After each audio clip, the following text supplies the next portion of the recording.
Hi everyone, welcome to my channel.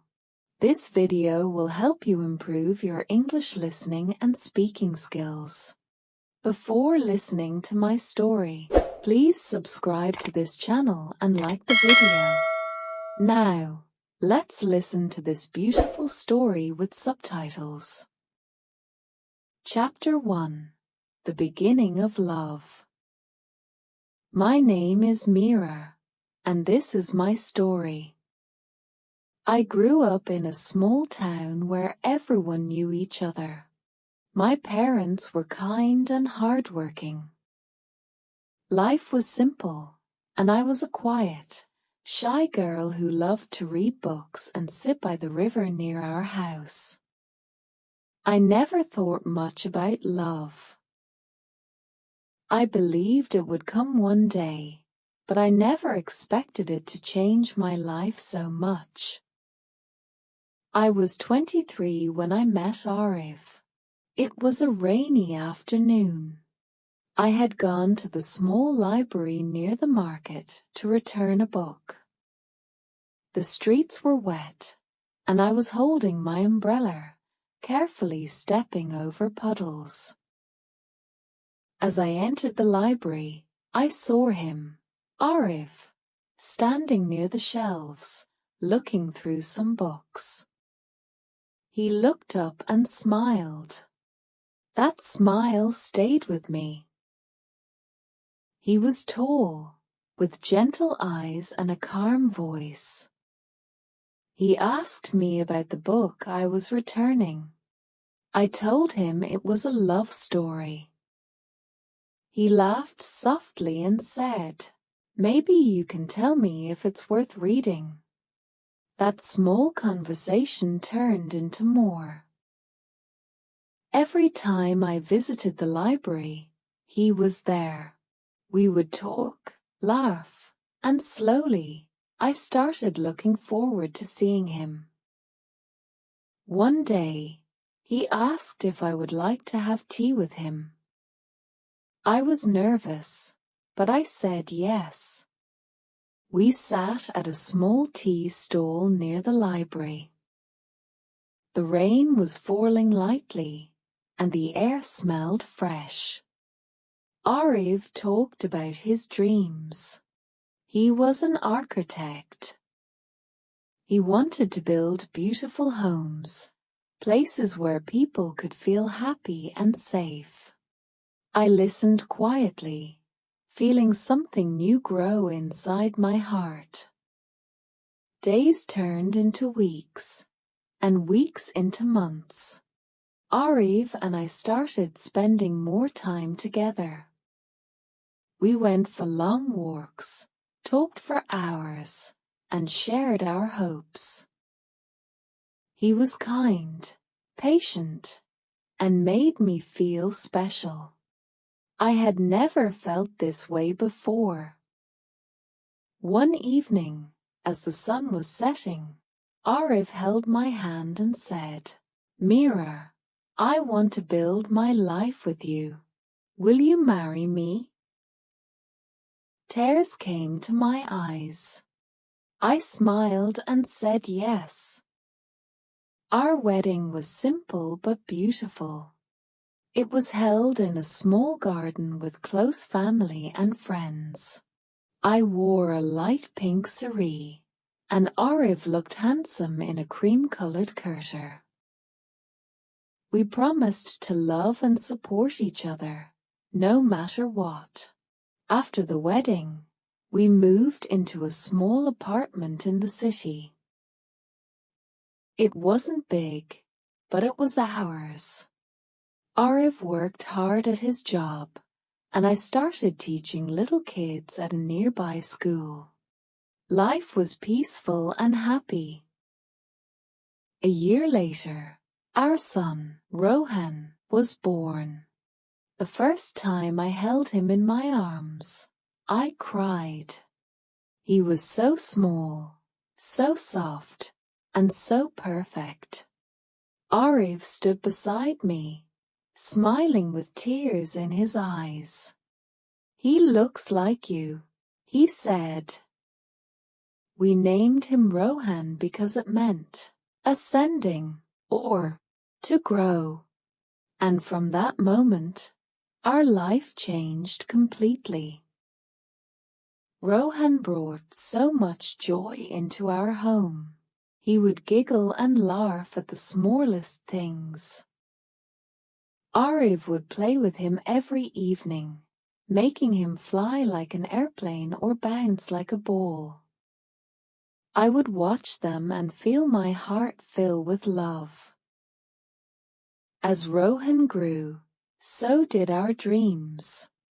Ariv talked about building our own home one day, where Rohan could have his own room and a small garden to play in.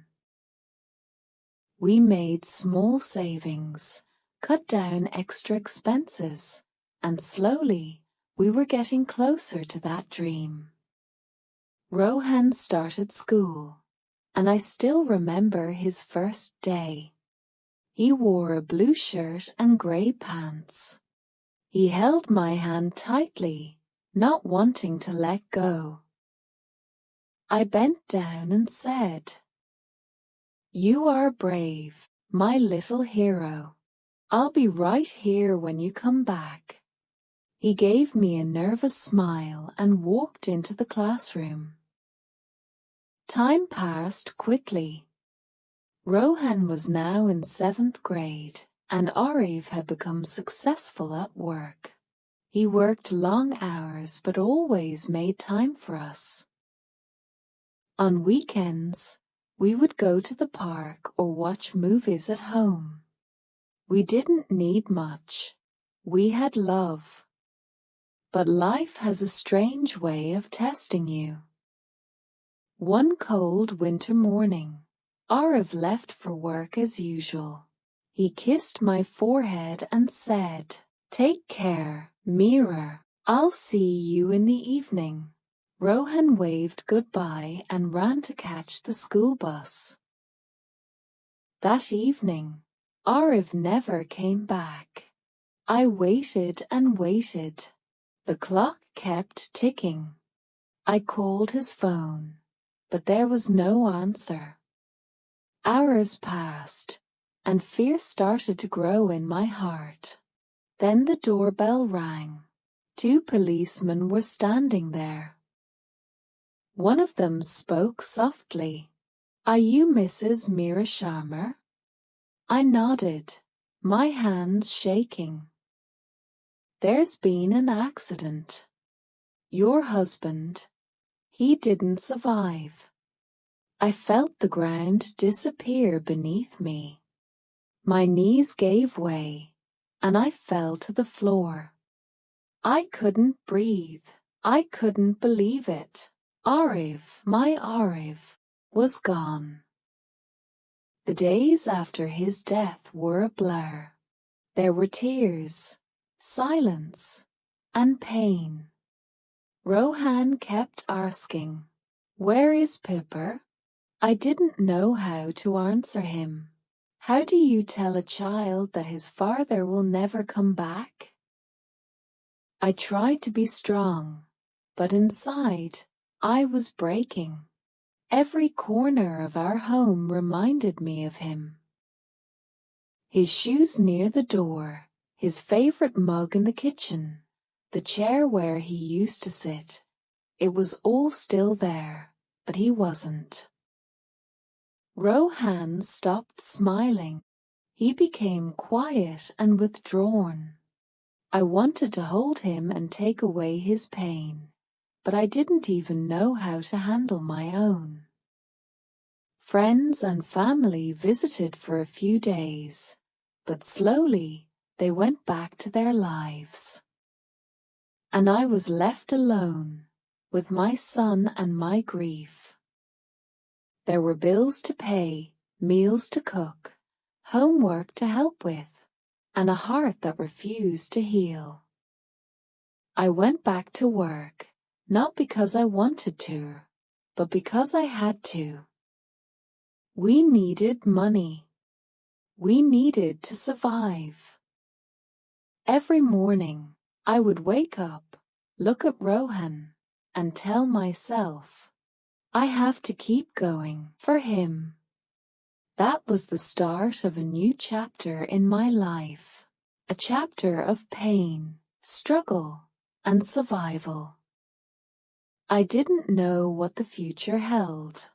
I didn't know how I would raise Rohan alone. But I knew one thing. I would never give up. Because I was a mother. And a mother's love is stronger than any pain. Chapter 2. A World Without Him. After Arif's death, our world became quiet. The house that once echoed with laughter now felt empty. Every morning, I would wake up, expecting to hear his voice, but there was only silence.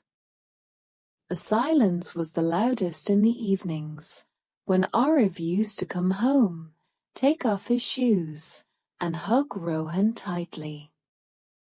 Now, there were no hugs, no laughter. Just me and Rohan. He was only 13, but he understood more than he showed. He stopped asking questions about Arif. He didn't cry in front of me, but I saw it in his eyes. He was hurting. One night, I heard soft sobs from his room. I walked in quietly and saw him sitting on the bed, hugging Arif's old jacket. I sat beside him and placed my hand on his back. Rohan, I said gently, it's okay to cry. I'm here. He turned to me, his eyes full of tears. Why did Pupper leave us, Mar? Why didn't he say goodbye? My heart broke again. I pulled him into my arms and held him close. I don't know, Peter, I whispered, but he loved us very much, and he never wanted to leave. Sometimes, life takes away the people we love, but we keep their love inside us, always. From that day, I promised myself I would not let my pain destroy me. I had to be strong for Rohan. But being strong was not easy. Money was tight. Arif's savings helped for a while, but they were not enough. I had to take extra classes at school. I would leave home early and come back tired. I cooked, cleaned, helped Rohan with homework, and still cried silently in the bathroom. One evening, I was late picking Rohan up from school. He was standing near the gate, looking scared. When he saw me, he didn't speak. He just walked beside me, quiet. At home, he finally said, Mar, I was scared. I thought something happened to you too. I knelt down, took his face in my hands, and said, Nothing will happen to me, Rohan. I'm not going anywhere. I promise. But I knew he lived with that fear now. Rohan began to change. He stopped talking much. He didn't smile like before. At school, he was quiet, and his teachers told me he wasn't focusing well. I wanted to help him, but I didn't know how. One Sunday, I took him to the park. He sat on the bench, looking at the children playing. I turned to him and said, Do you want to talk about Pupper? He shook his head. So I spoke. I told him stories about how I met Arif, how nervous he was during our first date, how he fainted during Rohan's birth because he was so emotional. Slowly, a smile came to Rohan's face. He fainted? He asked. I laughed. Yes, right on the hospital floor. We both laughed for the first time in a long time, and that was the moment I realized he didn't just miss Arif. He missed the happy moments, the laughter, the warmth, and I had to bring that back, even if it was hard. Over time, we found small ways to smile again. We cooked together, made simple meals like sandwiches and noodles. We watched Arif's favorite old comedy movies. We even made a small photo album with our best memories, family trips, birthday parties, silly faces. But life was still difficult. There were times I broke down after Rohan went to sleep. Times when bills were due, and I didn't know how to pay them. Times when I felt lonely, completely alone in a world that once felt full. One such night, I sat outside on the balcony. The wind was cool, and the stars were shining. I looked up and whispered, Arif, I don't know if I can do this alone. I'm trying, but I'm tired. A few days later, something unexpected happened. A new teacher joined our school. His name was Kabir. He taught art and music. He had a soft voice and kind eyes. The children loved him. He had a way of making everyone feel calm. One afternoon, while I was in the staff room, he sat beside me and said, You look tired. I smiled. Single mom duties. He nodded, understanding. I lost my wife 3 years ago. He said quietly, I know what it feels like. For a moment, I didn't know what to say. But then, I realized we were both carrying pain. Over the next few weeks, we talked more. At lunch, during breaks, while walking to the parking lot. He never asked personal questions. He never forced conversation. But he listened, really listened. One day, he said, You're doing great, Mira. I hope you know that. I didn't reply, but his words stayed with me. Soon, Kabir and Rohan met. I introduced them at a school event. To my surprise, Rohan opened up to him.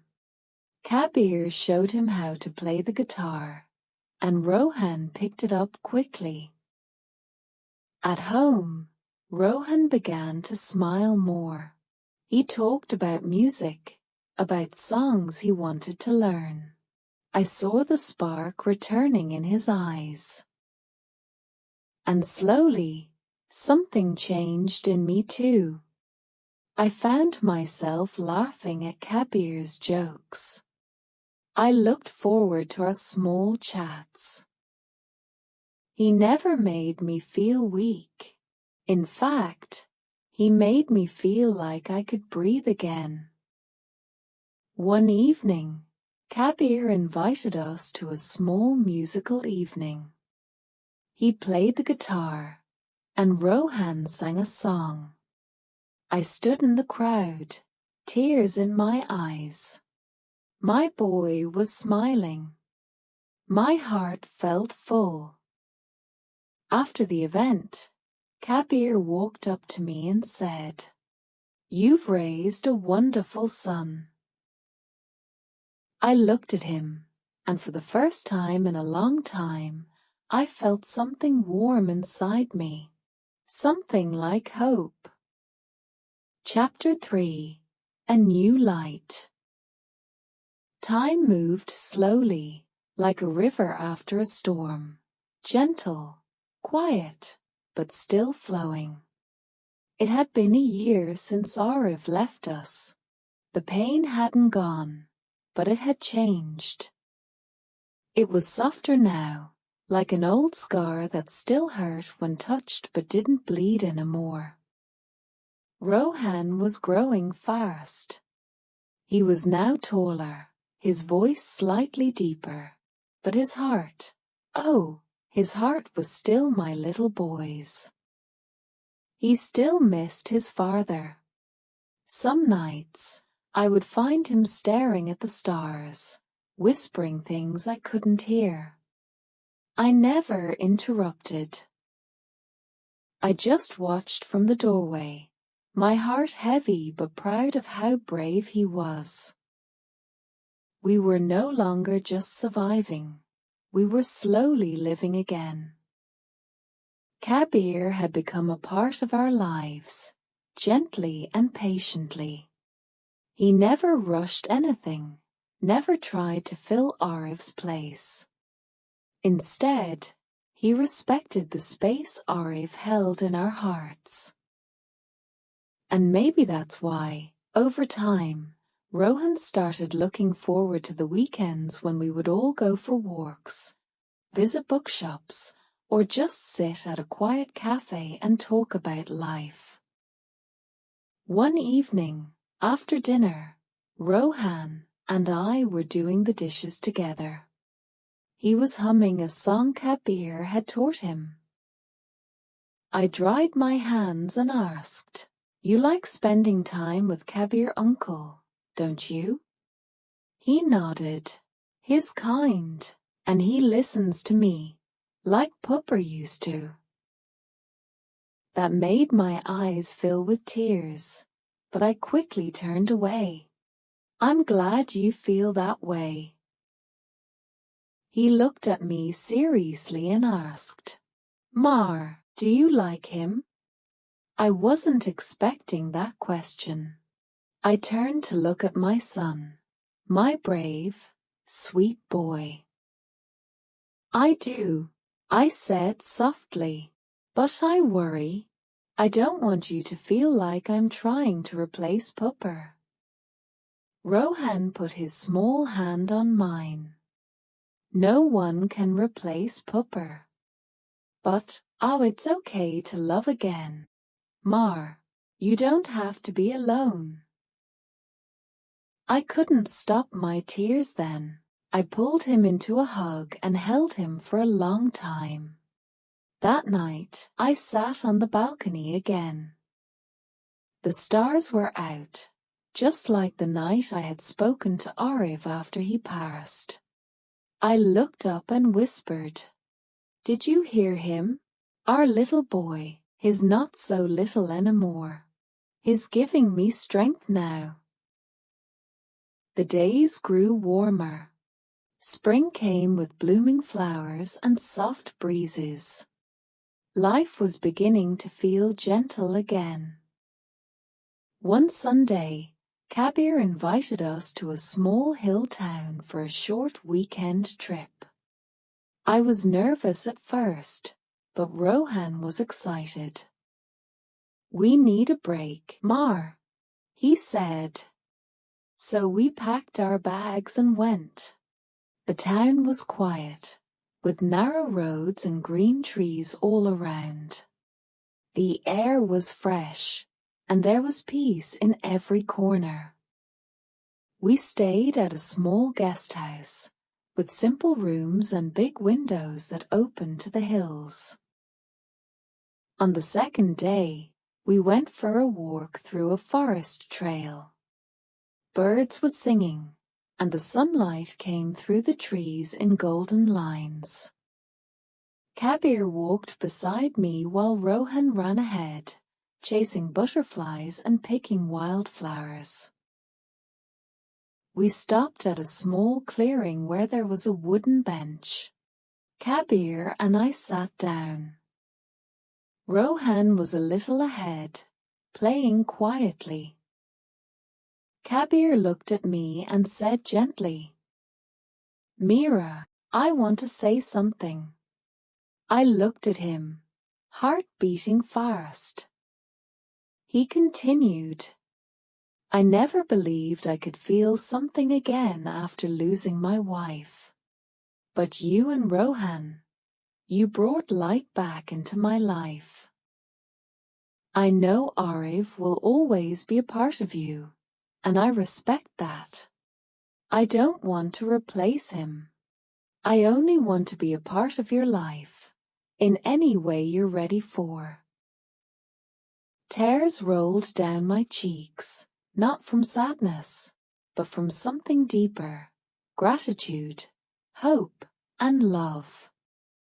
I held his hand and whispered, "Thank you, Kabir, for waiting, for understanding, for being here." He smiled, and in that moment, I felt Arif's presence, not as a shadow, but as a gentle blessing. I believe he would have wanted this. For Rohan. For me. When we returned home, life didn't change overnight. But it was different now. Warmer, brighter. Kabir started visiting more often. He helped Rohan with school projects, played music, and sometimes cooked with us. Slowly, our small home began to feel alive again. The walls that once felt empty now echoed with laughter and soft guitar tunes. One evening, Rohan came to me with a drawing. It showed 3 people, him in the middle, me on one side, and Kabir on the other. He had written at the bottom, "My family." I held the paper close to my heart and looked at him with tears in my eyes. "Are you happy, Peter?" I asked. He nodded. "Yes, Mar, I feel safe again." That night, I realized something important. Love doesn't have to be just once. Love can come again, in new forms, with new meanings. It doesn't erase the past, it helps us carry it with more strength. I had once thought my story ended with Arif's death. But it didn't. It just changed chapters. Now, I was writing a new one, with my son, who had grown up too soon, and with Kabir, who taught us that even after darkness, there can be light again. Chapter 4. Full Circle. 2 years had passed since Arif left us. Time had walked beside us like an old friend, sometimes gentle, sometimes heavy, but always moving forward. Rohan was now 15. Taller, wiser, and still with the same warm heart. His voice had changed, and he now played the guitar better than Kabir. He often played in the evenings, sitting by the window, letting music speak the feelings he didn't always say out loud. I would watch him and think, "Arif, our son is growing into a wonderful young man. I wish you could see him." Life had changed in quiet, beautiful ways. Kabir was now a part of our everyday world. He never forced his way in. He waited for doors to open gently, for walls to come down slowly. He was still the same, kind, patient, soft-spoken. But now he belonged. To me, to Rohan. to this home. One winter evening, Rohan and I were having tea while the wind danced outside. He suddenly said, "Mar, remember when we were all broken? You, me, everything?" I looked at him. I remember. He smiled, looking down at his cup. "I don't feel broken anymore. I feel safe now. I feel, whole." Those words wrapped around my heart like a warm blanket. I had prayed for this moment, for the day when my child would feel whole again. And now, it was here. Later that month, Kabir invited us to his hometown for a small celebration. It was his parents' wedding anniversary, and he wanted us to meet his family. I was nervous. It felt like a big step, like turning a page to start a new chapter one wasn't sure I deserved. But Rohan surprised me. "Mar," he said with a smile, "it's okay to move forward. You've carried us for so long. Let someone carry you now." So we went.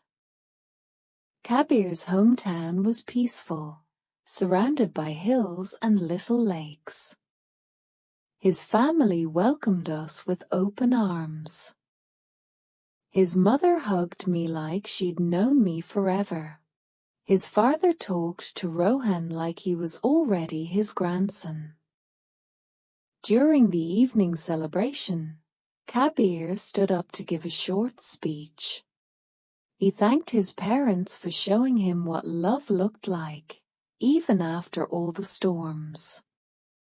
Then, he turned toward me and Rohan.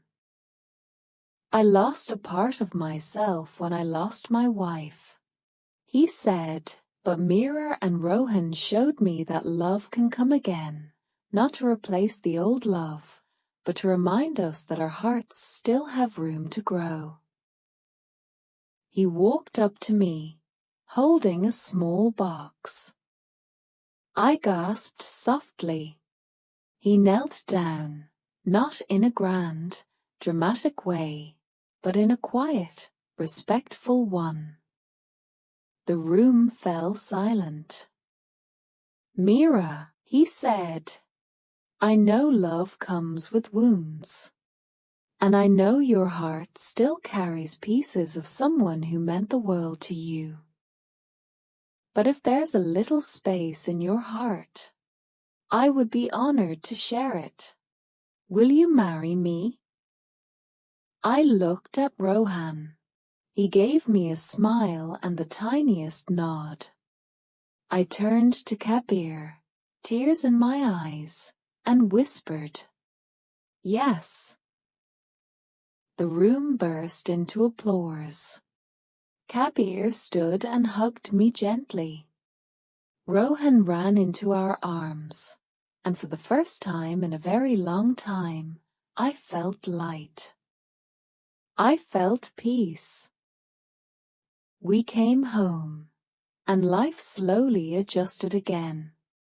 Our wedding was small, just a few friends, Kabir's family, and a picture of Arif on a table, smiling at us. I made sure he was a part of that day. I wore a simple sari. Rohan played the guitar and sang a song he had written for us. The lyrics still echo in my heart. From the darkest days to morning light, you held me close and made things right. We lost, we broke, we cried, we bled. But love found us and rose instead. It was the most beautiful gift I could ever receive. From my son, my brave little boy who had walked through fire and still learned how to smile. Our home felt full again. There were still days when I missed Arif deeply. Some memories still brought tears. But Kabir never made me feel guilty for that. In fact, he sometimes joined me in remembering Arif. We would talk about him, his favorite songs, his silly jokes, the way he danced off beat. Because love doesn't cancel love. It grows around it. One evening, Rohan came to me and said, "Mar, I've written something for school. Can I read it to you?" I nodded. He pulled out a paper and began. My mother is the strongest person I know.